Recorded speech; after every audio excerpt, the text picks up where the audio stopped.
Hi, this is my experience with business class via Singapore Airlines Airbus A350-900. I'll be looking at both the Airbus experience as well as the business class lounge and even a bit around Changi Airport. As you may know, if you fly business class with Singapore Airlines, you automatically have access not only to their business class lounges, but also those of their partner airline lounges such as Virgin, British Airways, etc. When we first entered Singapore Airlines business class lounge, for some reason we turned to the right.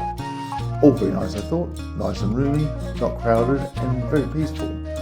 But where was all the food? I thought perhaps it was too early, which I knew didn't make sense. But in any case, I thought this was a very comfortable area to spend a few hours in.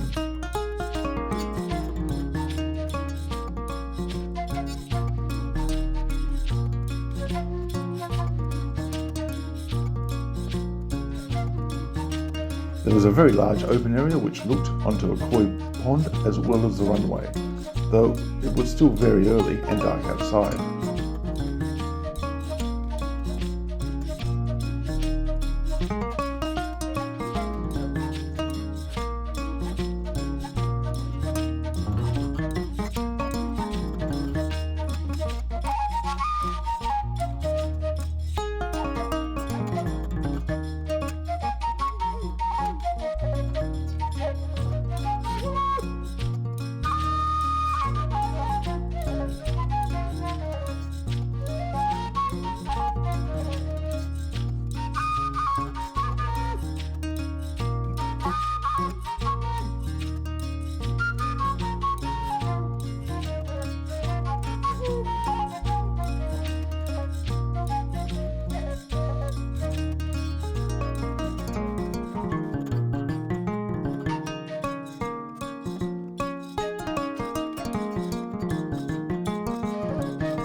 Anyway, I went to explore and discovered the main food area just up a little bit.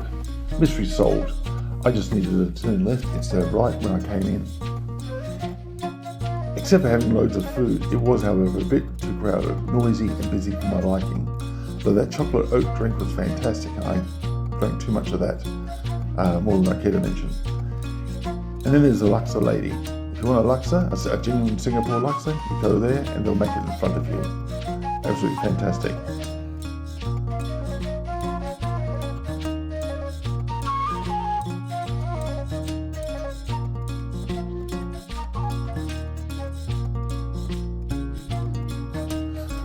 Also a huge selection of dumplings and many other foods, but that's what I mostly had when I was there. The pork dumplings, the prawn dumplings, which is cooked right next to it, and laksa, and lots of that chocolate oak drink, which was again wonderful. Wash it all down with.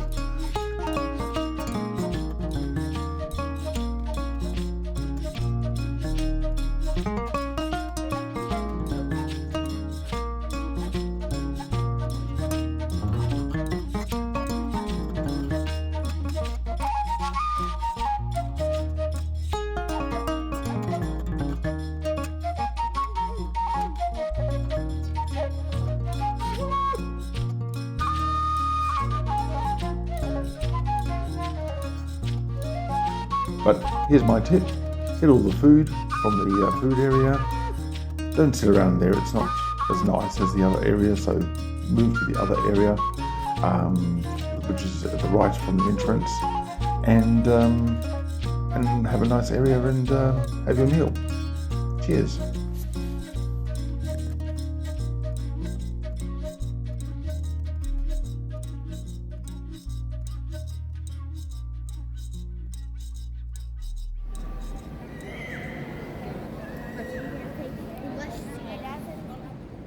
Another amazing thing to see at Singapore Airport is the Louis Vuitton shop. Now, I've never actually been inside the shop to tell you the truth, but I've spent quite a while outside of it looking at the amazing plasma screen of an underwater scene, and I'm sure you'll agree it's quite spectacular. I'm sure the kids will love it. But you can while away quite a fair bit of time there just looking at the amazing screen and the underwater scene that's on there. But fascinating.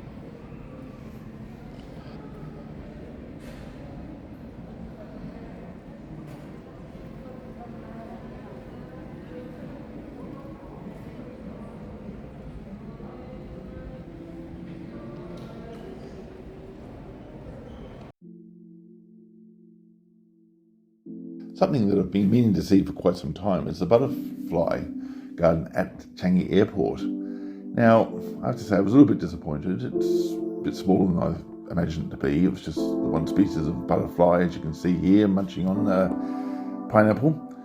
And it wasn't all that relaxing as one might think. In fact, it basically sounds like this.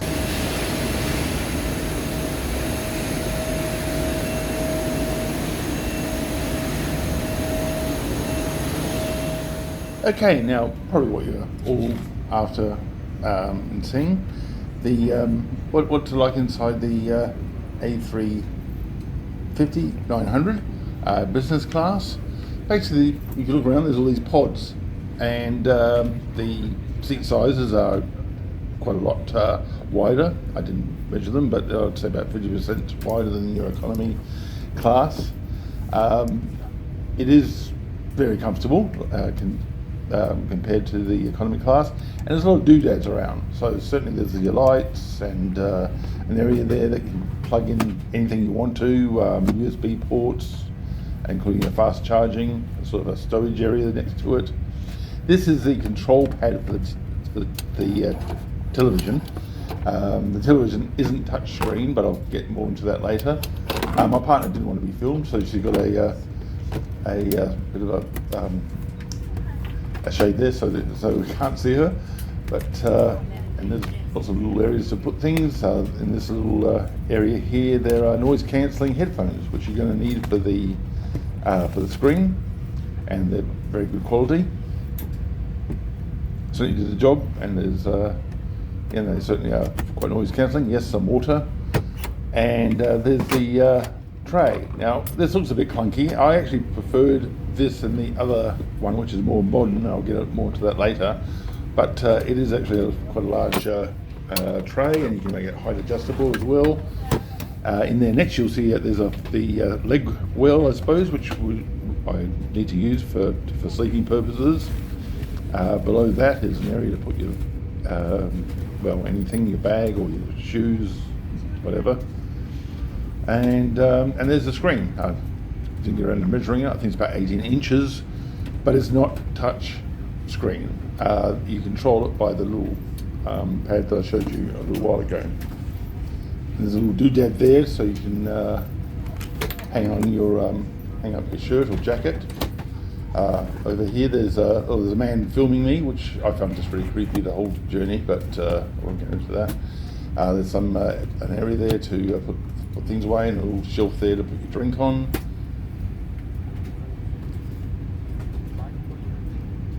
And look, being a nerd, I usually watch the flight path because I get a great enjoyment out of it.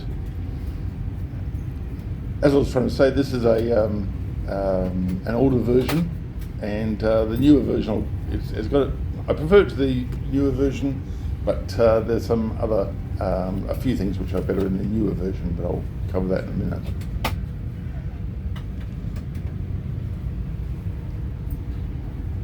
Looking around there, and then it shows you the map of where we'll be going. Now, it's always interesting because I've seen this in a lot of places.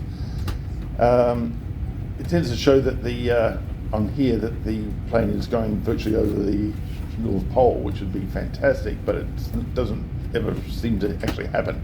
It seems to go up through the Pacific Ocean and then skirts the coastline of Alaska and then down through Canada and to New York.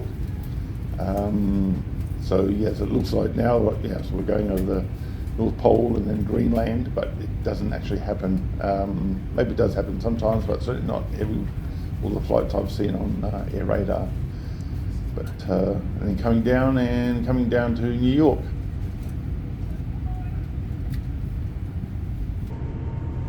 So takeoff. As I was trying to say before, this is the older style seat.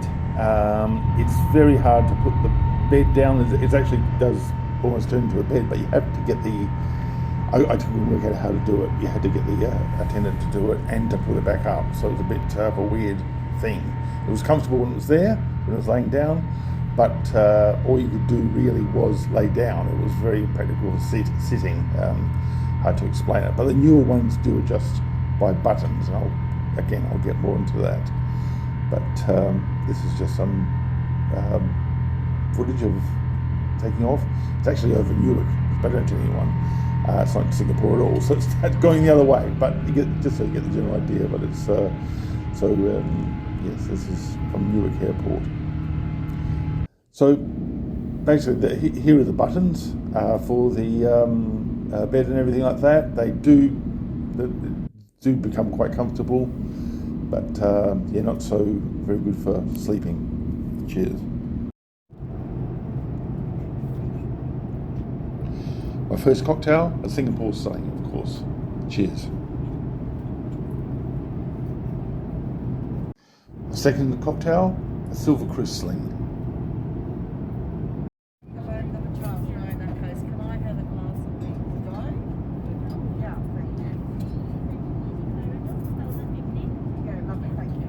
I have to say the service in business class, it was exceptional, as it should be, of course, for the price you're paying.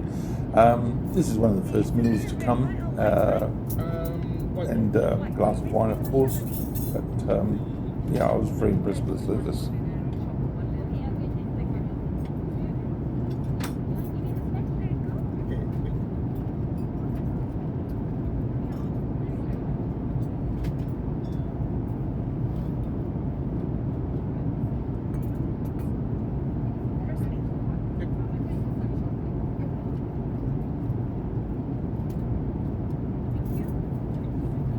I need to mention that Singapore Airlines also has the cook facility, so you basically arrange for special items of food that you want at no extra cost, but you do need to book them. In my situation, I booked the beef rendang and lobster thermidor, which were both very nice.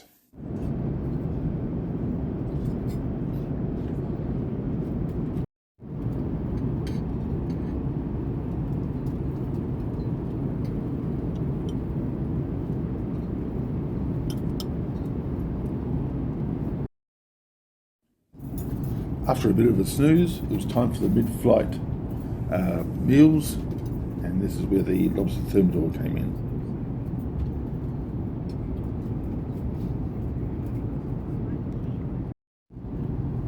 Look, I found the lobster very, very nice. You're never going to get restaurant quality food up at so many thousand feet. There's no kitchen out the back. It's all pre-prepared. Taking that into consideration, it was fantastic. Just a quick moan about the space in between the seats. On the older style, it's not too bad, as you can see, but on the newer, it's quite restrictive. End of moan. Cheers. Again, there are good things about the newer style. It's got a touchscreen on there, on the TV. You can also use the controller, so that's good. The leg well is larger, certainly wider, so that's more comfortable. But there is that bulbous thing that sticks out, which really annoys me. It makes it very restrictive, and it feels like it's less room compared to the brown older one.